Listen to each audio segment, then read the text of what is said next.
കുഞ്ഞിന് ഫോമില കൊടുക്കാൻ പറ്റില്ല. അമ്മയുടെ പാല് തന്നെ കൊടുക്കണം. പാല് വരുന്നിടം വരെ കൊച്ചിനെ പട്ടിണി കിടാൻ പറ്റുമോ?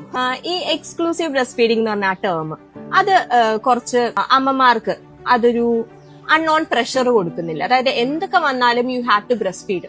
അതിന്റെ ഒരു ചാലഞ്ചസ് ഉണ്ടെങ്കിൽ പോലും no formula, only breast feeding. Even എനിക്ക് അങ്ങനെ ഹോസ്പിറ്റലിൽ നിന്ന് ഒരു അനുഭവം ഉണ്ടായിരുന്നു. ഞാൻ ചോദിച്ചിട്ടും കൂടെ they were not willing to give me formula.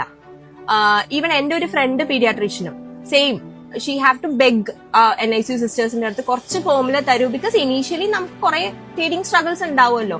അപ്പൊ ഇത്ര വാശി പിടിക്കണോ? അതായത് no formula. Okay, breast fed baby മാത്രമേ ഹാപ്പി ബേബി എന്ന് പറയാതെ fed baby is a happy baby അങ്ങനെ ഒന്ന് കണ്ടാ പോരെ നമ്മള്.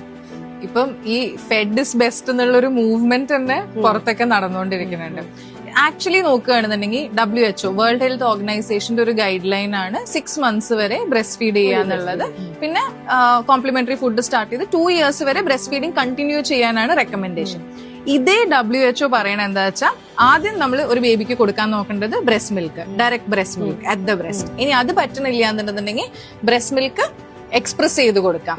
അതും പറ്റുന്നില്ല എന്നുണ്ടെന്നുണ്ടെങ്കിൽ ഡോണർ ബ്രസ്റ്റ് മിൽക്ക് കൊടുക്കാം. അങ്ങനെ ഒരു സംഭവം ഇവിടെ ഇല്ല. ഓക്കെ, പിന്നെ സേഫ് ആയിട്ട് കൊടുക്കാൻ പറ്റുന്നതായിട്ട് റെക്കമെൻഡ് ചെയ്യുന്നത് ഫോമുലയാണ്.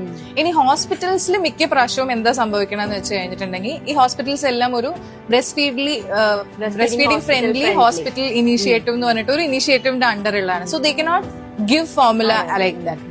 അപ്പം അതുകൊണ്ടാണ് ഇങ്ങനെ. പക്ഷെ അങ്ങനെ ഫോമുല കൊടുക്കാതിരിക്കുമ്പോഴും അവിടെ ഒരു ലാക്ടേഷൻ കൺസൾട്ടന്റ് ഇല്ല ഇങ്ങനെ ഫീഡിങ് അസസ് ചെയ്യാനെങ്കിൽ that can cause harm to the mother and the baby.